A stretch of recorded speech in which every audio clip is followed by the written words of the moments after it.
Welcome to the Plant Report, a radio show that educates about the green world one plant at a time. The Plant Report is a new educational resource about plants, herbal medicine, ethnobotany, and the human-plant relationship. Listen to our podcast, read our blog, watch our videos, and learn from experts and the plants. The Plant Report is a project of Sustainable World Radio and is hosted by Jill Cloutier. Thanks for listening to the Plant Report because every plant has a story. Our plant today is nettle. We'll be learning all about this prickly medicinal with Western clinical herbalist and herbal educator, Cheryl Fromholzer. Cheryl is the owner and founder of Gathering Thyme, a community herb shop, clinic, school, and education center in San Rafael, California. Welcome to the Plant Report, Cheryl. So happy to be here. Thank you so much for inviting me. I'm so excited we get to talk about nettles, one of my favorite plants. And I took your class at the Plant Food Medicine Conference in Santa Barbara last fall and was really excited when you said that nettles was one of your favorite plants. And just so we're starting on the same page, can you tell our listeners what is the Latin name of nettles? It's Urtica. That's the genus name, and there's several species. Dioica tends to be a European plant. There's also other species that grow in my area. And nettles are found all around the world. And could you share with our listeners, where do nettles like to grow? They like it wet, so they tend to grow in areas where there's some shade and like along stream banks and in wooded areas. Here in Northern California, we have really dry summers, but you'll find nettle growing in wetter areas. Out in Bolinas, for instance, our coastal communities where it's foggy and there's a lot of moisture, there tends to be a lot more nettle. Let's just enter the world of nettles right now, and maybe you can tell our listeners why you love this plant so much, and then we'll get into more specifically the benefits of nettles and nettle tea and the different ways we can utilize this plant. Well, I just love wild weeds. I think that, for one thing, the sustainability of plant medicine is a real focus for many herbalists now, especially with the growing popularity of plant medicine. And nettle can be found, like you said, growing all over the world. It is easily cultivated in your own gardens as long as you give it the requirements it needs. And it just has so many incredible benefits. I love it as a food and a nutritive tonic. I think it's an inspiring plant to use on so many levels. And it is a nutritional powerhouse. And someone I know says it's a vitamin factory. And can you give us an idea of what nettle, like, I think in your talk you said that 3 ounces of dried nettle has 30 grams of protein? Yes, it does. Mm-hmm. And so it's one of the highest amounts of protein of any plant on the planet. So 30 grams is what you would get in like your whey protein smoothie in the morning. Wow. That's quite a bit of protein. And not just protein, but it's packed with minerals. Like 1 ounce of dried nettle will provide almost 1,000 milligrams of calcium, as well as other important minerals like phosphorus and magnesium and iron and chromium and lots of chlorophyll and silica, zinc, so many other nutritional benefits you can get from nettle. So that's one of the things that I love is plants you could use as food, and steamed nettle, I have to say, is one of my favorite steamed greens. Ooh, delicious. Really? Mm-hmm. One thing too, nettles do, and people might be wondering, like, what are they talking about? This plant bites. Like, how can I, right. how can I eat nettle. this? Yes, stinging nettles. They have a very obvious defense system. So when you steam the nettles, what happens? Are the stings deactivated? Sting is deactivated. So so if you make tea of it, if you steam it, I even make pesto from it, and so if you pulverize it, there's no chance you can get stung by it. Interesting. And so I think we were mentioning they also, nettles I know are high in vitamin A, C, D, K, B. It just, the list goes on and on. It's very impressive. It's amazing. It's great. So I really like, one way I like to use it is for people who need easily assimilated nutrients. It's a much better way of getting your vitamins and minerals in a plant-based form. And for many people, that's important for a couple of reasons. Like, vitamins are expensive. And with the nutritional powerhouse of this plant, you can meet your nutritional needs pretty much almost exclusively just with nettle. And so it has lots of nutrition. It grows everywhere. It's really, and for many people who have compromised digestive systems, having a food state mineral powerhouse like this, those minerals and vitamins are more easily assimilated than they are in taking some hard, compressed, compact pill. Which makes total sense, right? So your body, it seems like it would recognize it more. Yeah, your body does. One way I really love to use nettle is an infusion. So I take at least a half a cup, which would be about a half an ounce of nettle, and dried, and put it in a quart mason jar, my favorite ever steeping utensil, and add boiled water, let it sit overnight. And that overnight infusion will really help bring all the minerals and vitamins into the tea, and then just drink that in the day. That's my favorite drink, actually, and I love pairing it with oat straw, and I think that's a Me combo that you too. like too. Another powerhouse of minerals. Tell us why you think that is a great combination of herbs to make an infusion of. One thing, well, nettle and oat straw, they both have lots of minerals and vitamins. Oat straw is even higher in silica than nettle is, so that combination can be really good for any connective tissue like bones, hair, skin, nails. They're both really good for the nervous system, but oat straw in particular can really be helpful for people who have, been under stress for a long time, have kind of frayed nerves. If I ever have to I had to be on a panel last month and then give a talk a couple weeks later, and I drank oat straw and nettle all day before, and it just helps me with that anxiety that comes up. I feel a little more like even and calm. Yeah, it's so nourishing on every level, the nervous system, the reproductive system, your musculoskeletal system.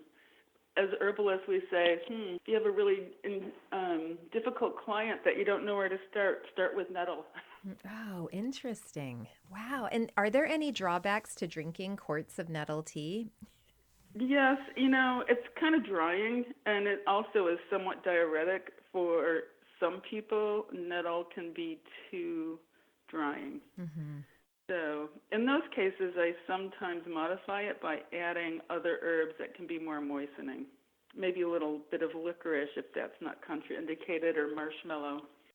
And that's why it's probably best to see an herbalist and find out if nettles would be of benefit to you. Potentially. I think nettles is of benefit to many people, especially if you just start with it as food. Incorporate it into your leafy greens that you eat, and many people eat lots of leafy greens, and nettle is so delicious. Okay, so if someone's listening and they want to incorporate nettle, do you think it's safe to go into like near a creek or somewhere in the wild and harvest nettle? Well, it's easily identified because it will sting you.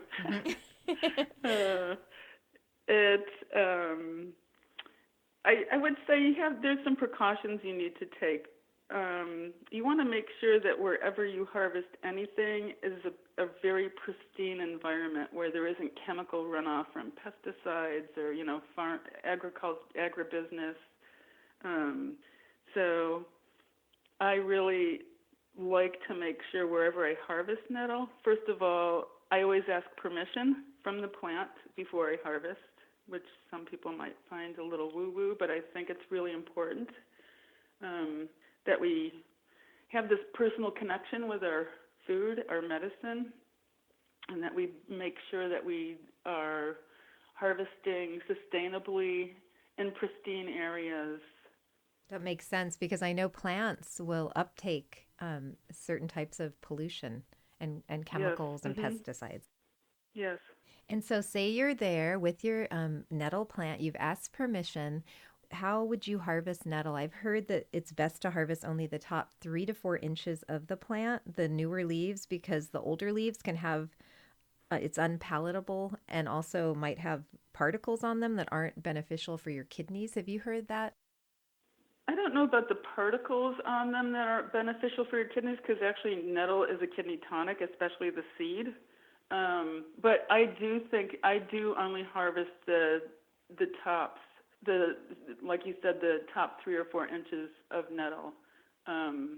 I'm really lucky because in my area we have a farmer who grows nettle and supplies us with nettle, the beautiful top 3 or 4 inches of nettle plants at the farmer's market every week. And I do too as well. And I told Cheryl before we started this interview that I actually have a vat of nettle beer brewing right behind my chair. So if you hear a loud explosion noise, that's the tops popping off in the middle of the interview. I'm kind of scared to open them, but we'll see.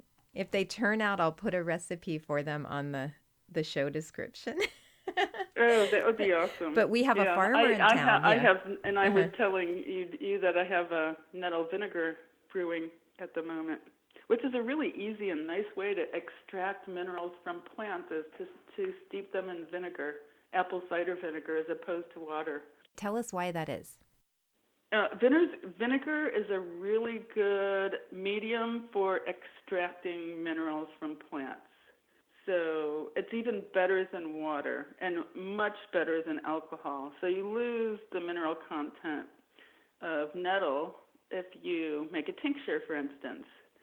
But vinegar is a great medium for extracting minerals and vitamins from plants. And then what I do is I use that in place of vinegar in my salad dressings. I put it on my steamed greens. I put a splat. Sometimes I take a shot of the herbed vinegar before meals to help improve my digestion, because vinegar itself is really good at enhancing hydrochloric acid production in your stomach, for instance.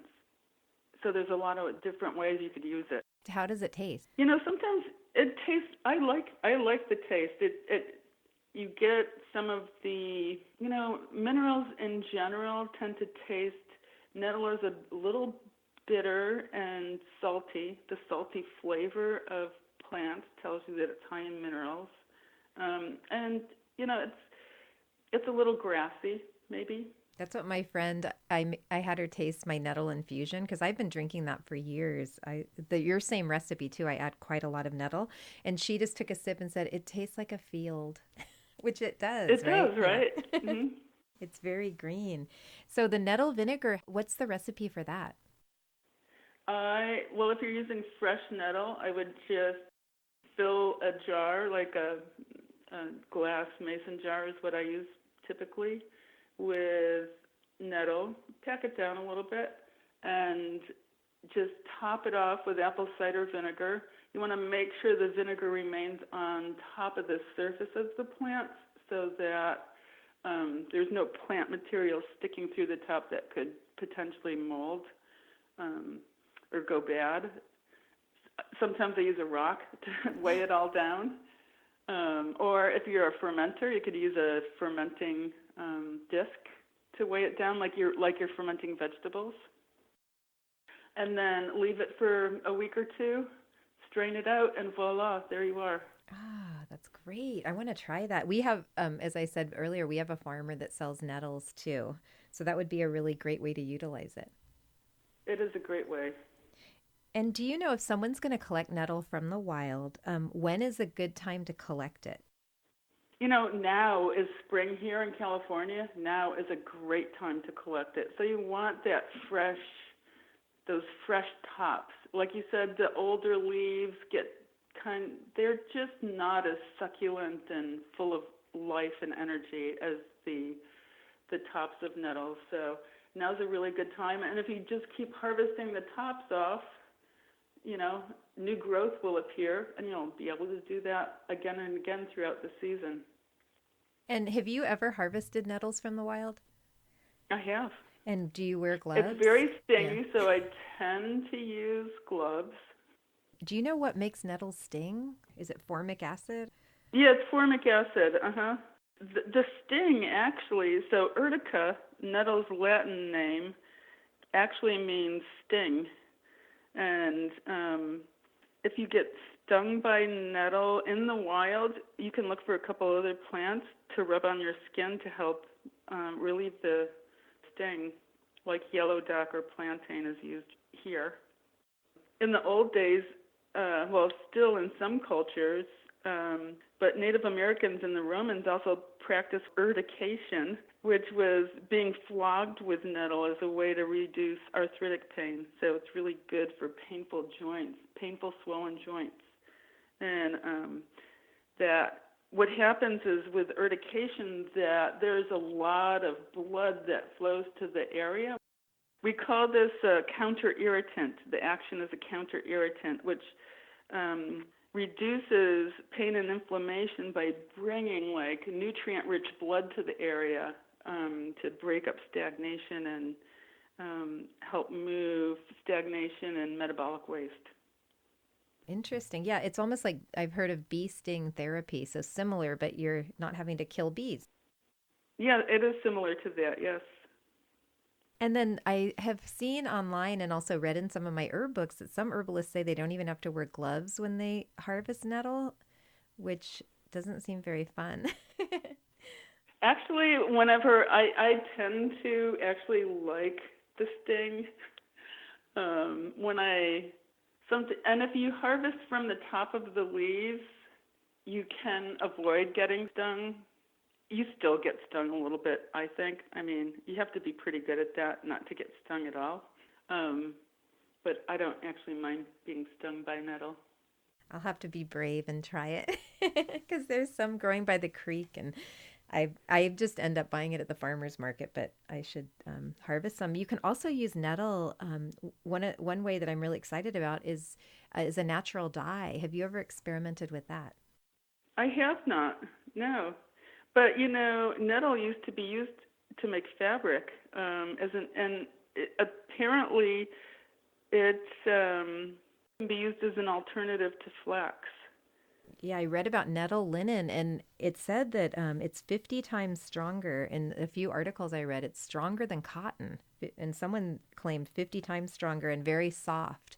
It is very strong. It seems like that would be a great industry because nettle is a weed, so-called weed, and I would assume that it would just grow without many pest problems. Yeah, it grows pretty abundantly in my area. Nettle, it has so many uses. A natural dye, it's supposed to be a pretty permanent color in these beautiful shades of green. Nettle fiber, the nettle linen we were just talking about. And then also I heard that you can actually make a rennet out of it for cheese. Oh, I didn't know about that. Do you remember the wild food forager Yule Gibbons? Yes. Because I found, my gosh, I know that's a name from the way back, isn't it? And I at this book sale that happens in our community every year, I bought 2 of his books, and he has a great chapter on nettles. And in that chapter is where I learned about some of these other more obscure uses of nettles. But he also mentioned if you do get stung by nettles, you use dock. And he had a rhyme, and he said, nettle in, dock out, dock rub, nettle out. So definitely it sounds like dock is a good way to diffuse the sting if you do get stung. Yes, it is. Mm-hmm. And so you can just crunch up the leaves, or some people chew it up and make what we call a spit poultice, and then just rub it on the sting area. And what's fun is nettle and dock usually grow together, so you can find some growing very close to where nettle is. Can't find dock, we use plantain. Plantain is another amazing herb. Yeah, they all are wild weeds. We love them. They are. And so one last thing about the benefits of nettles. Would you say nettles is a tonic herb? I would. I think it can be used for so many different things. Just to get back to one of the benefits as a mineral powerhouse and the fact that it has so much chlorophyll, is it has a really alkalizing effect on tissues.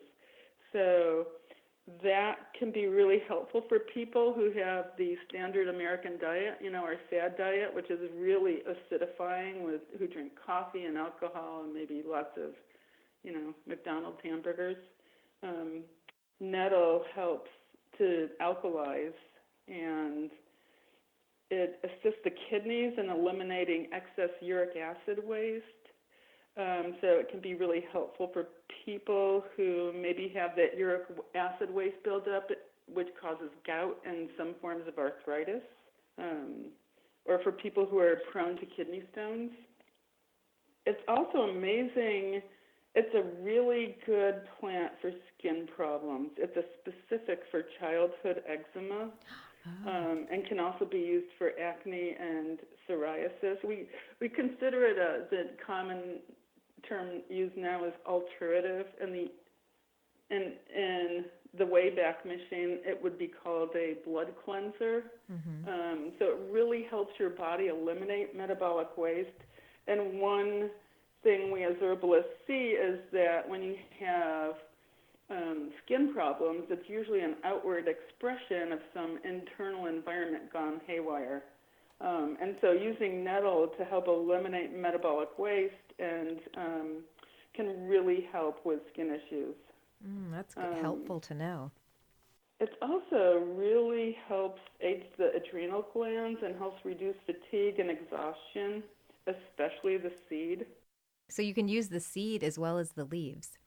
Yes, and we have David Winston to thank for the uses of nettle seed, and he has found that it improves kidney function. So for people who have nephritis or some chronic kidney issue with, it can improve kidney function. It actually has been shown to lower creatinine levels, and those levels can occur elevated when there's some sort of kidney impairment or kidney disease.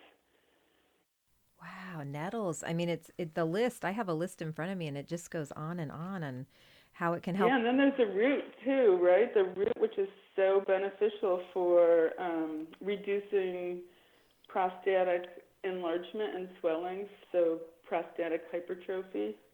It's a specific for that. Amazing. And it's really good also, and I don't know if this is the leaves or roots or seeds for your hair, right? And scalp? Oh, yes. I think part of that is also the mineral content. Which is so good for our hair. And then also something that I've read too is, and maybe you have experience with this, is asthma. Have you heard anything about nettles for asthma or no?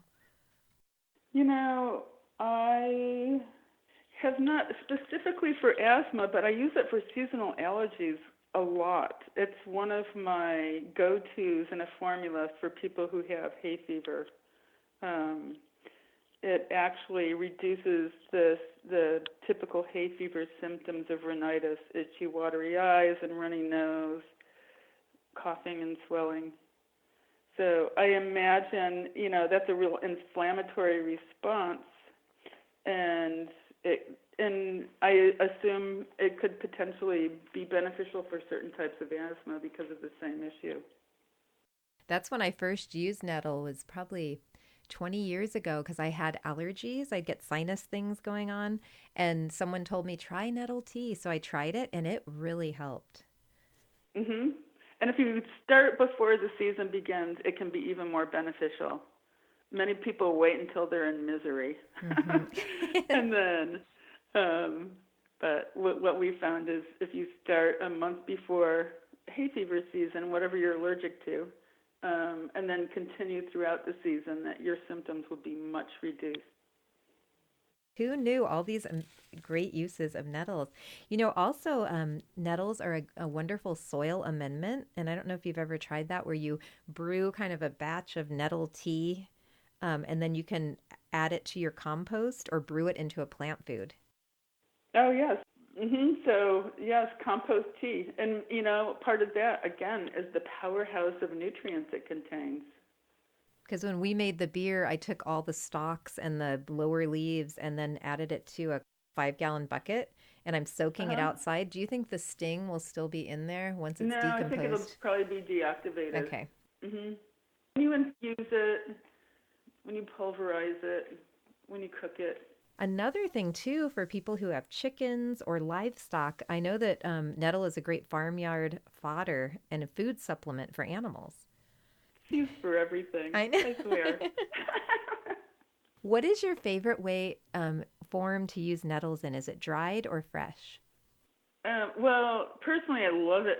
I love both ways. It depends. You can't always get good fresh nettle, especially here in Northern California with our dry summers. Towards the end of the season, it tends to be too woody, and in many areas, it's hard to forage then. But I love fresh plants. So I love making fresh steamed nettles as a food, or nettle pesto is actually one of my favorite dishes ever. How do you make that? Can you share with us your recipe? Yes. So for people who've made pesto before, it's pretty easy. You start with 1 to 2 cups of olive oil, less if you're going to make a dip or a spread and more for a sauce. You be the judge on how much olive oil to use. And then a half a cup of pine nuts or walnuts, 2 to 3 cloves of garlic, about 3 to 4 cups of fresh nettle tops, a cup of basil, which is optional. You could just go straight for nettle, or you could add a little basil to it. And then a quarter cup of grated Parmesan cheese and salt and pepper to taste. And I just put that all in the food processor and blend it until it's creamy. And the nettles are just fresh without being cooked? Yes, fresh without being cooked. It is delicious. And what a good way to get all those minerals and vitamins in. Yeah. There's a few other things it does. It helps stabilize blood sugar. It can be, it's diuretic, so it helps for people who have water retention. And it's good for hemorrhoids, I read, too. Have you heard that? Oh, I have never used it for hemorrhoids. I tend to use other plants for hemorrhoids. But it is astringent, so I could see it could have a beneficial effect on connective tissue, which would also be your blood vessels. Wow, amazing. Nettles. We love you, Nettles. I know, galactagogue too. So I tend to actually put it in a tea formula for pregnant women. Yeah, not as a galactagogue, but the nutrient value for, it's a great tonic for pregnancy, combining it with red raspberry leaf, maybe oat straw. Sometimes they throw in some lemon balm. All those can really help strengthen and tone the uterus. And once birth is given, it's a great galactagogue, so it can help increase the flow of and the nourishment of breast milk. It's amazing. I know, All of right? this in one plant. Oh, it's so cool. If someone is interested in growing nettles at home, I know they need a moist environment. Would they kind of take over your whole yard? You just have to kind of keep them contained? Or do you have any tips on growing them? Yeah, they'll actually reseed themselves really easily. Mine come up year and year, every year. A couple of years, I just moved to a new location a couple of years ago, and I have a really nice, moist, shady place by my compost bin. So I just threw a handful of nettle out. It was as easy as that. Maybe I worked the soil a little bit, raked it over, and then nettle comes up year after year in that same location. Oh, the plant that keeps on giving. It's great. Oh, that's yeah, wonderful. Easy to grow, easy to find. The only, thing you have to be careful with is the sting. So, wearing gloves can be beneficial. And when you actually, a really nice way to harvest it too is you're taking just the fresh nettle tops, is if you have gloves and just cut, 3 or 4 inches down on the stem, and, you can take that whole flowering top or the whole nettle top and just throw it in your harvest bag. And do you utilize the stems at all, or is it just the leaves? I tend to do what you do, and I use the stems to make compost tea for my garden. So I just use the leaves. The stems are too woody. That makes total sense. So Cheryl, we're getting close to the end of our time together. Is there anything else that you'd like our listeners to know about this amazing plant? I'd say find it, grow it, eat it, use it. Your body will love you for it. Oh, that's great. And where can people find you online to learn more about your work at Gathering Thyme? Our website is gatheringthyme.com, and you can find all the information on our business on our website. Where we have a retail herb shop. We do a lot of education. We teach what clinical Western herbal program, 3-year program. Is this a program in person or online? It is in person.